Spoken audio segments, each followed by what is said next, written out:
So you managed to publish your world, and now you're wondering, how do I do everything else? Well, in this video, we're going to cover a few of the most basic things to get started. Uh, the first being how to actually interact with your editor. So you look around like this by holding the right mouse button down and then dragging your mouse. You move around and you're in fly mode with WASD. Between these two, you can kind of look and go where you want. Now, if you click on something and press the F key, it will zoom you to that object, and that is based on how big the thing is. So for smaller objects, it'll pull you in closer, and for larger objects, it'll pull you out so you can see the whole thing in your frame of view. Next, we're going to talk about our middle mouse button. You can scroll in and out simply to change your perspective quickly. And you can also pan if you hold the middle mouse button, the scroll wheel, down.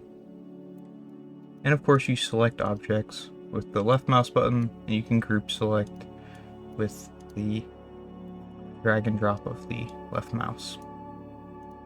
That covers our really basic keyboard and mouse controls just to kind of navigate our editor. So we want to tweak our name. Maybe you didn't want it to be Hello World and you followed my first video. Well, we can change the name right here by going to VRChat, show control panel, getting to the builder section. If you have to, make sure you log in. Change the name here, and you can also change the visibility. If you want to publish it to the community labs, you can do that here. Let's move on to changing the spawn point. So our spawn point is our VRC world. That is, by default, will be in your project. And I think I'm going to be uploading our working project on the Patreon as well. If you're interested in just downloading my project folder, it'll be continuously updated. So if we move our VRC world, we will move the spawn point. For instance, we're going to put it over here at the edge. And now we're going to hit play.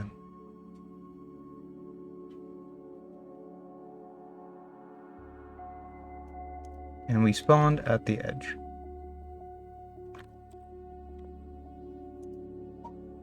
Now, another shortcut, which we'll probably be using a lot, is if you select an object from your assets that are in the scene. So our scene is this world. Our objects that are in the scene, or our assets that are in the scene, are within here. And they can be nested, but these are our basic ones right here. If you hit Control D while you have one selected, it will duplicate. So think of it as a duplication. So we've learned how to move around and kind of clone objects, change the name, change the visibility on the world itself. But how do we actually add things? Well, probably the most basic thing you can add is a pre-built, just simple 3D object. And we're going to get much more complicated than this in future videos, but just for explanation and simplicity's sake, we're assuming that this is all very new to you. So we have different object types here, and the two you'll be using the most are planes and cubes. So a cube is a four-sided object, or six-sided object, excuse me, that you can see from all sides. A plane differs slightly. It's meant for when you only want something to be seen from one direction. So if we're below this, it doesn't render. And it's flat. It's only two-dimensional. It's not three-dimensional like a cube. It's a two-dimensional square that is not visible from the back. Also, E and Q go up and down on your keyboard if you're holding right click. So that's how I'm doing that. So sometimes you want these for various reasons. I'm sure you can come up with some reasons this could be useful on your own. Sometimes people use them for floors and things like that. And the reason you would use a plane over a cube is simply to save on resources.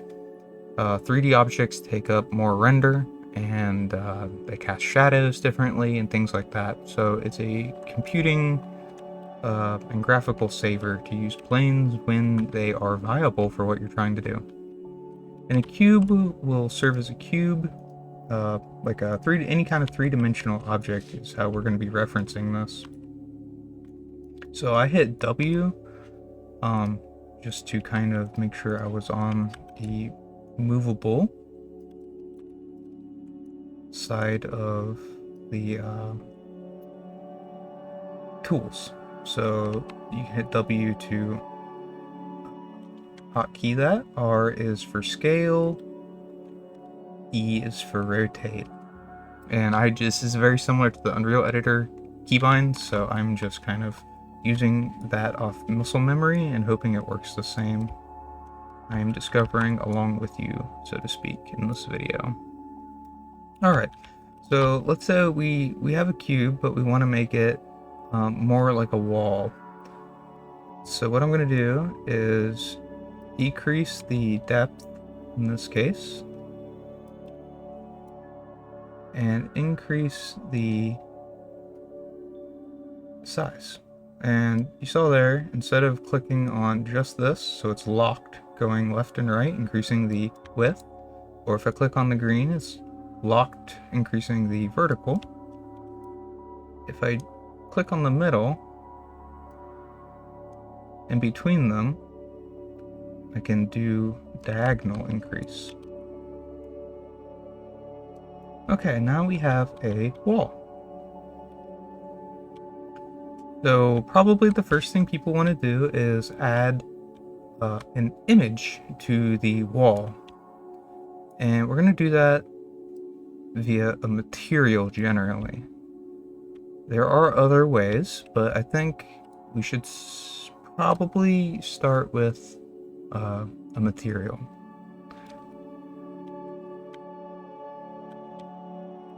So what we're going to do is, first of all, you need some kind of image you want to use. We're just going to go grab a JPEG.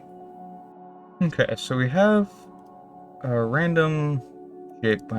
Not a JPEG. Okay, we'll use an old thumbnail.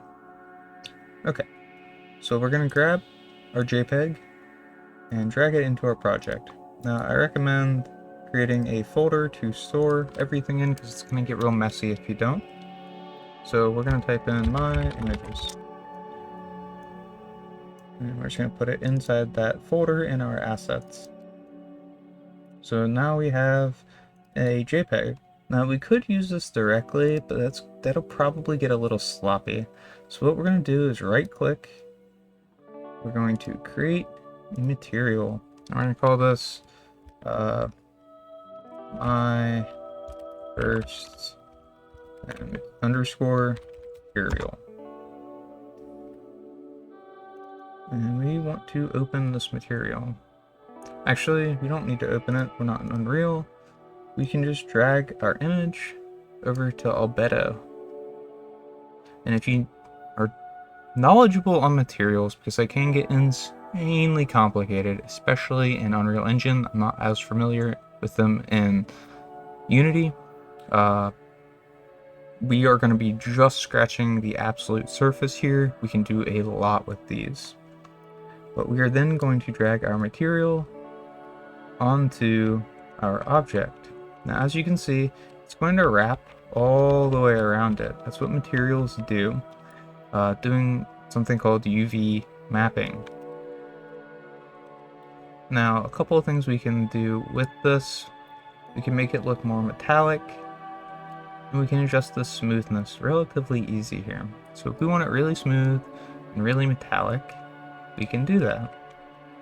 And that'll give off a sheen and gloss effect and make it look more like a metal. If let's say we were trying to do some kind of like iron wall or something, we can adjust that from there.